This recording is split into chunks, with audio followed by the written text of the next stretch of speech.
Hello, hello, hello, hello.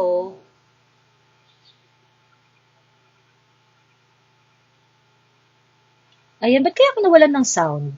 Kanina. Naririnig na kaya? Ayan, gumagalaw na yung microphone ko eh. Hello, hello, test, test, test. Can you hear me? Can you hear me?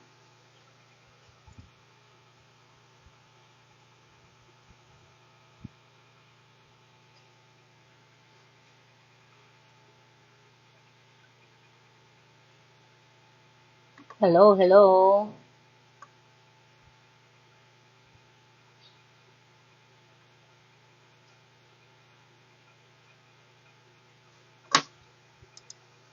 Ayan, welcome back. Welcome back. Ayun. So anyway, edi ito na nga. Edi ito na nga. Itong mga content creator na to, kagaya yung sinasabi ko nina, they are not cheap. And many of them, well, yung mga na-mention ko at least, si Rendon, si Gaza, si Nico David, at saka itong si Makagago. Ano sila? Ang tawag dito, they're now singing the same tune. Basically, saying na nawawala yung remittances ng DepEd sa GSIS at ito ay binulsa daw ni Inday Sara according to Makagago. Pagkatapos, iba-iba sila ng level ng pag-atake eh. Tapos si Nico David, parang, hindi ba natin pag-uusapan yung 5 billion? Ganyan-ganyan. Hindi ba natin pag-uusapan yung 5.5 billion? Ganyan. Parang, Nico David, style mo. Dati ang tapang-tapang mong mag-ano-ano sa TikTok. Pagkatapos, ang tapang-tapang mo dati magsalita sa TikTok pagkatapos nung hinamon ka ng debate, biglang hindi. Ayoko nang makipagdebate sa mga taong sa mga taong maliit lang ang following. Yun yung sabi niya. Ayun. Naku, teka, may tumatawag sa akin.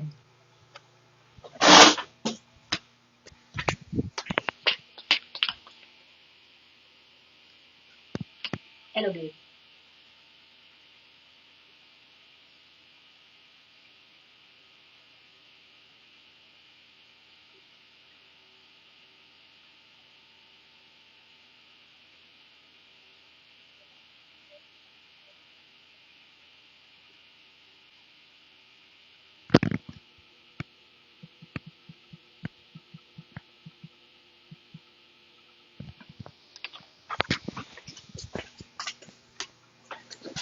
Ayan, sorry naman, sorry naman.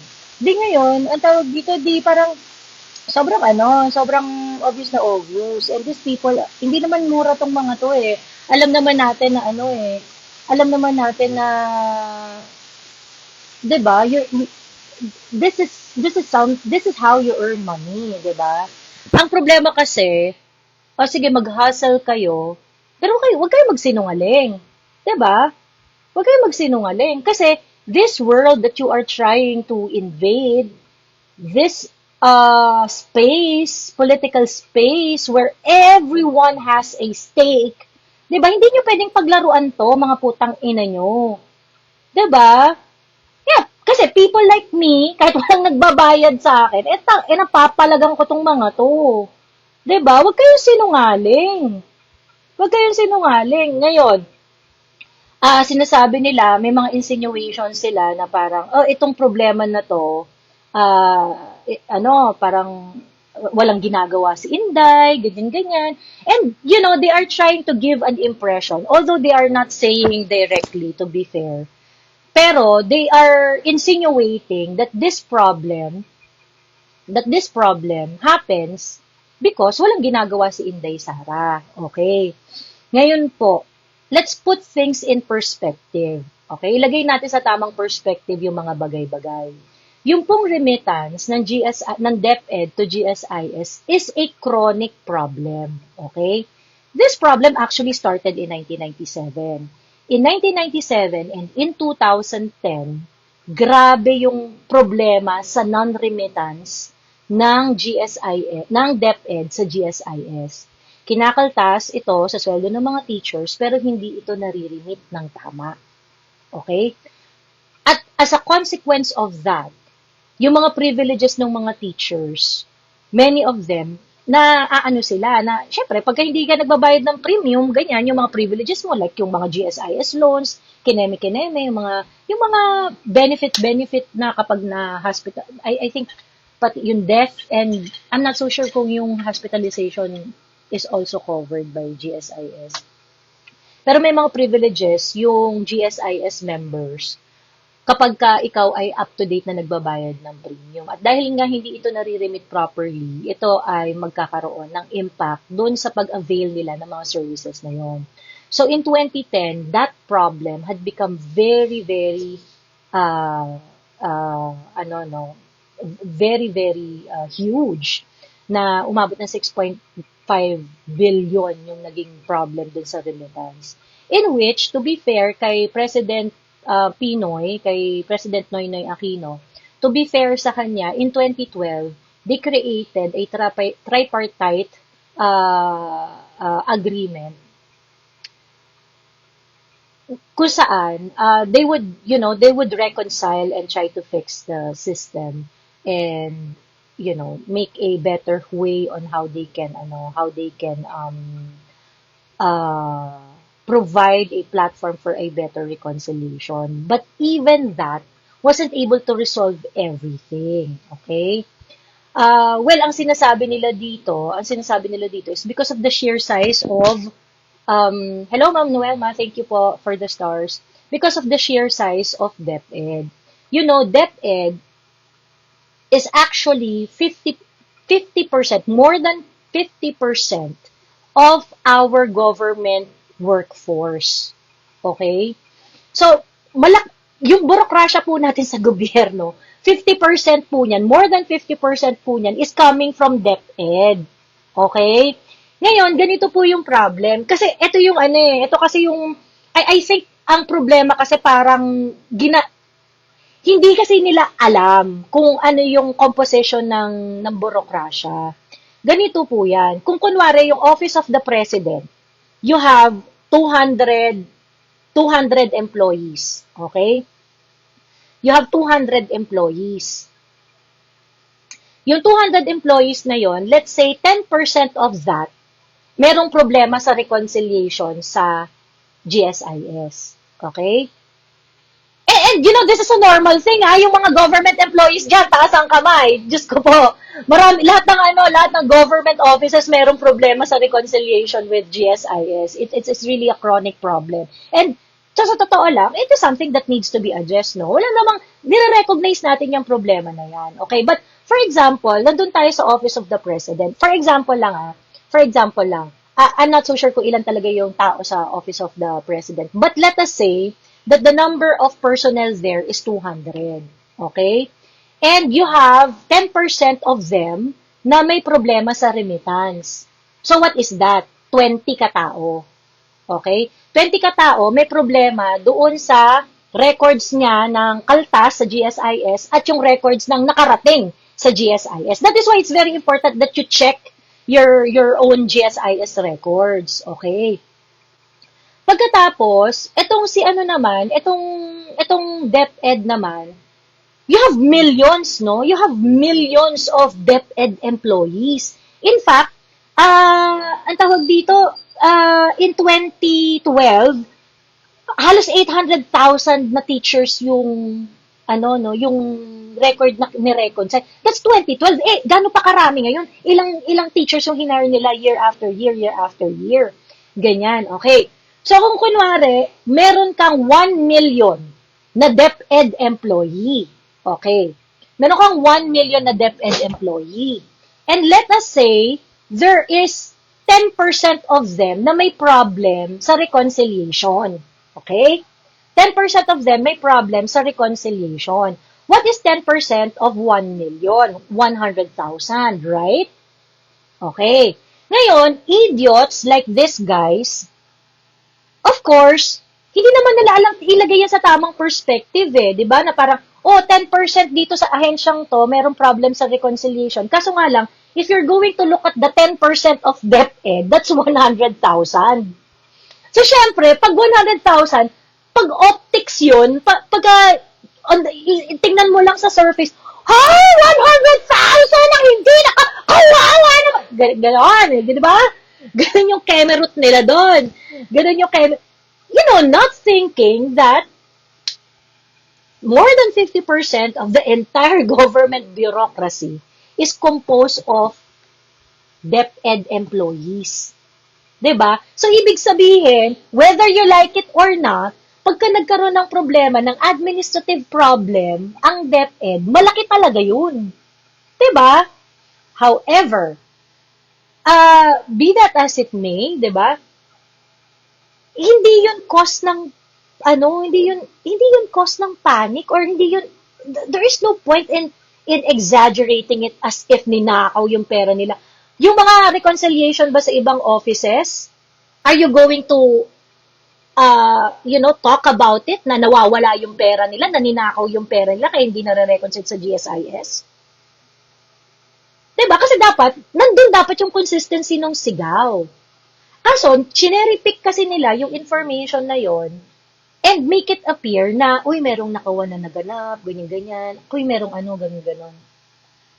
So, parang, nakakaano lang, no?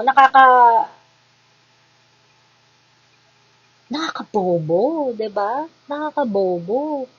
So, ngayon, like I said earlier, tinry yan gawa ng paraan nung panahon ni Pinoy. But unfortunately, hindi pa rin talaga siya fully nare-resolve. When PRRD came in, actually, isa yun dun sa mga bagay na tinutukan ni Secretary Liling Briones. They were really trying to reconcile things so that hindi magkaroon ng backlog sa remittance, and most of all, hindi dumating dun sa punto na katulad nung nangyari nung panahon ni Pinoy. Na to be fair rin naman kay Pinoy, inabutan lang rin naman niya yung problema na yon. Okay?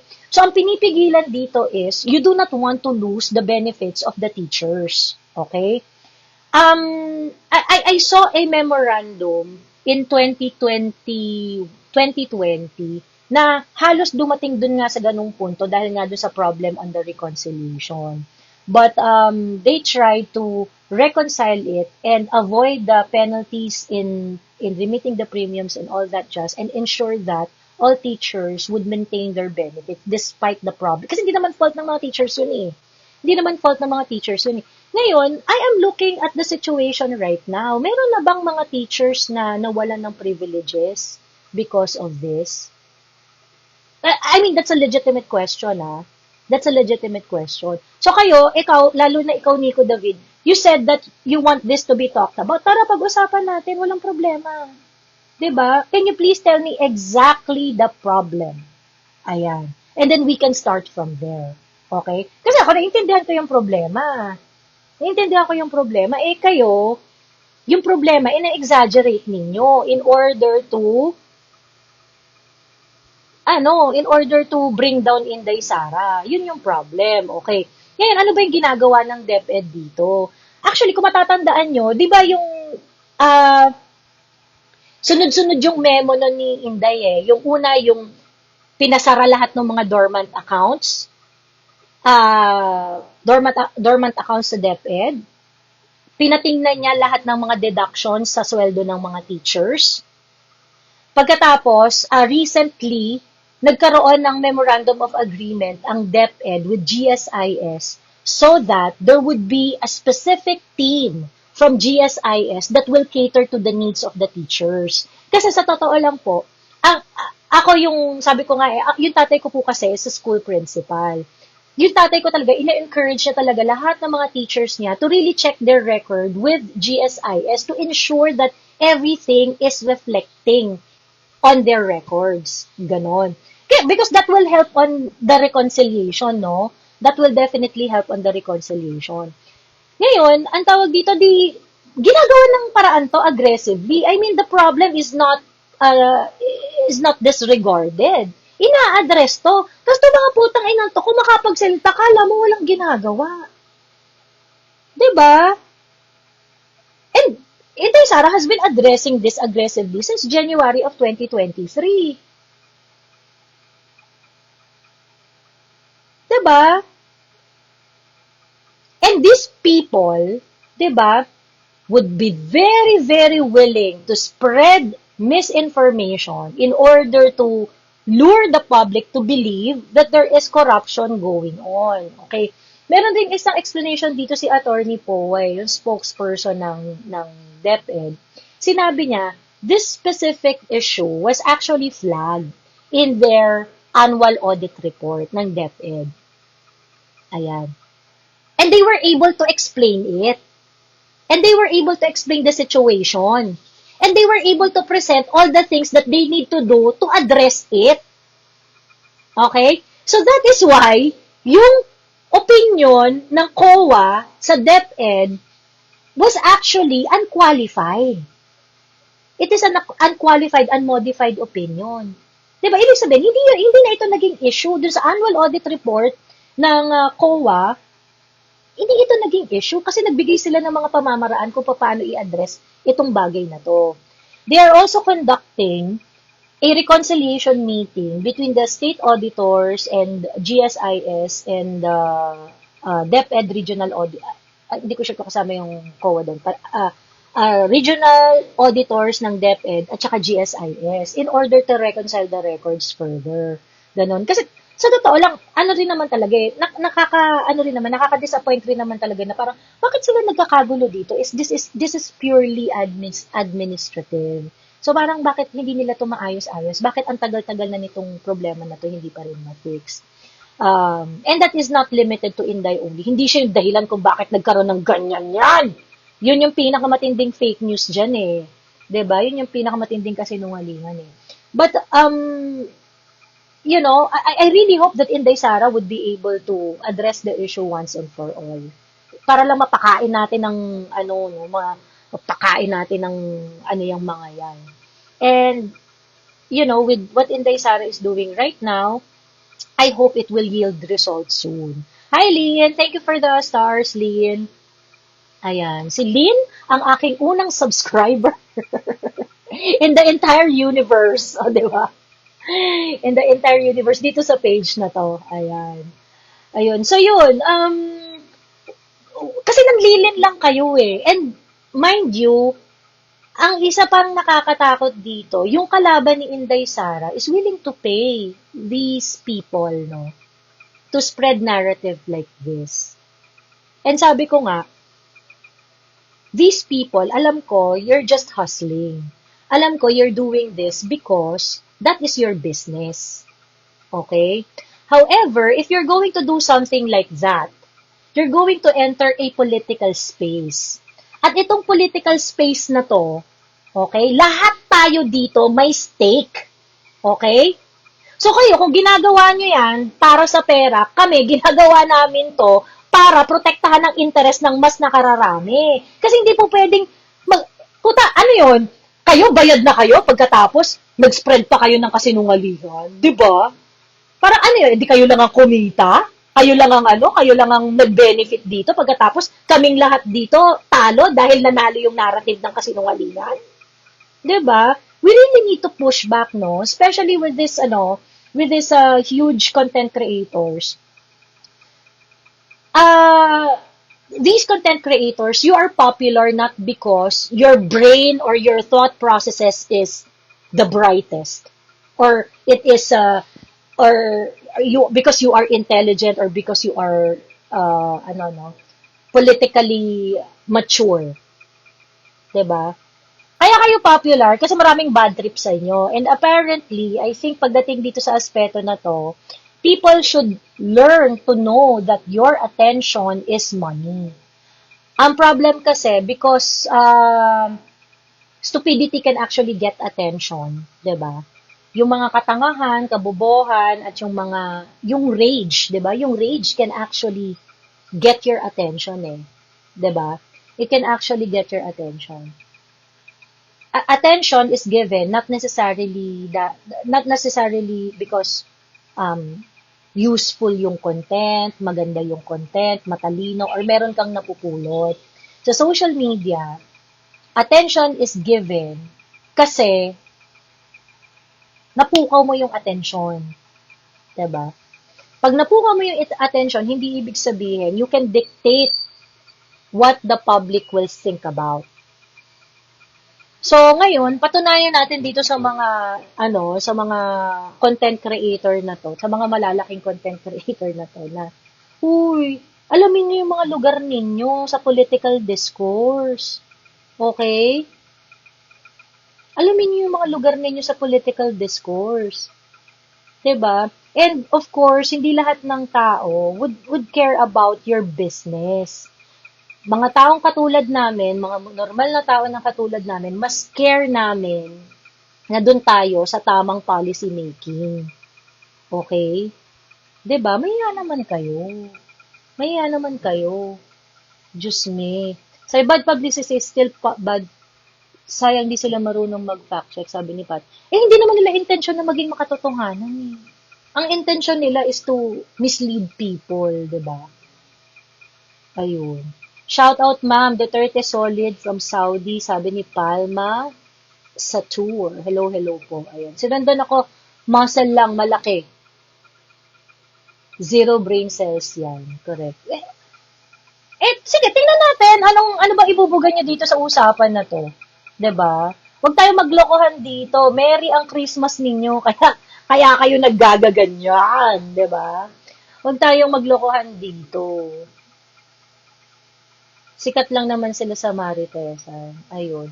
So anyway, yun lang yung gusto kong i-emphasize kasi dadami pa 'to eh. Dadami pa 'to. And tayo na nagko-consume ng mga social media content, we really need to put our guards high sa mga ganitong content. Kasi dadami pa yan eh. Si Sendo nga diyan, meron siyang si AKT daw. Hindi ko kilala yung AKT, baka malamang malaking content creator din. Kasi dumadami sila ng dumadami. And we talk about this before. Kasi meron kaming alam na campaign wherein they were looking for three huge content creator. Well, specifically yung account na yun, They were looking for three huge content creator, not necessarily political content creator. But their intention is to put Martin Romualdez into a more likable light. Ganon. So, parang ang task daw nun, ang budget doon sa tatlo na yon ay 14.6 million. And all they need to do is to talk about Martin Romualdez and make him relatable. So, of course, syempre, hindi mo sisiraan si Martin, hindi mo siya ipagtatanggol, pero ang gagawin mo is to make him more likable. Ayan. Yun yung narinig namin na project. Of course, syempre, hindi lang naman yung group na yun ang nagtatrabaho. Diba? I mean, I'm pretty sure yung mga ibang mga galamay or ibang mga keme, ganyan. They would, especially yung mga grupong galit kay Inday Sara, they would also, create issues. At ito yung sabayang bigkas na yun. Yung remittance sa GSIS. So, huwag tayong manloko ng tao. 'Di ba? Inaantay ko si Davao Conyo magmalaki na may weight yung disgusto niya sa mga because he's from Davao. Talaga ba?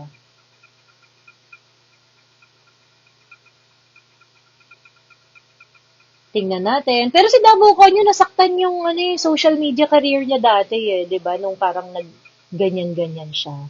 May nagsa-spam po, paki-block. Oh, dapat pala meron ako moderator dito, no? Ban. Ayan. Okay. Ayan na, naka-block na, Ruth. Ayun. So, yun lang yung, yan lang yung gusto ko pag-usapan for today. Kaya sabi ko kanina, mabilis lang. Ayun, and I'll see you next time. Today, meron akong kikitain na very, very, very, very important person. Babalitaan ko kayo. So, yun, bisitahan mo itong page nila AKT at Luxuria Ma'am. Mga MCs ng Flip Top na ganyan ng content about DepEd at WPS. Ay, nako, sabi ko nga sa inyo, meron isang senador na, well, sabi naman niya, hindi naman daw siya talaga, kaibigan lang daw niya yung senador na yun. Pero lumapit sa akin at gusto niya na bayaran ako para ipagtanggol itong senador na 'to sa kanyang stand sa West Philippine Sea. So sabi kong gano'n, "Ba't ano po bang stand niyo sa West Philippine Sea?" Sabi ko parang, naku, nagkamali po kayo ng nilapitan. Hindi ko po kakainin yung mga sinabi ko sa, ano, no, sa South China Sea dispute just because binayaran niyo ako. Diyos me. Ayun.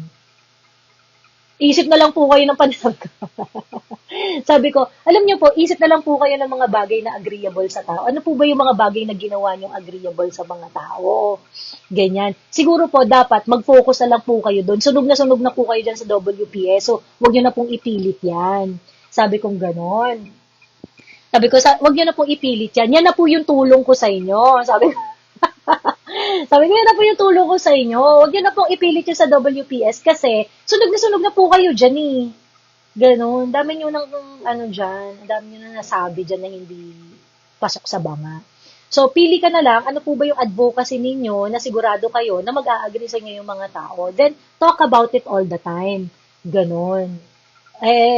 Otherwise, if you keep on insisting, hindi ako magdadalawang isip na bardagulin ka. Diba? Alam, mag-agree ako sa'yo. Dahil lang binayaran. Diba? Dahil lang magbabayad ka. Diba? Parang, itong mga politikong to, feeling nila, mabibili nila lahat eh. Nakakairita at nakaka-insulto. Diba? Sobrang ano. Ayun. At least, dito tayo. Dito, meron tayong transparency. Diba? Meron tayong transparency kung sino nagbibigay ng stars. O, diba? Diyos me. Ayun. Anyway, at dito, yun lang. I'll say goodbye now and I'll see you later. So, dito tayo parate sa usapang walang clickbait. Okay, usapang matino lang. See you next time. Bye!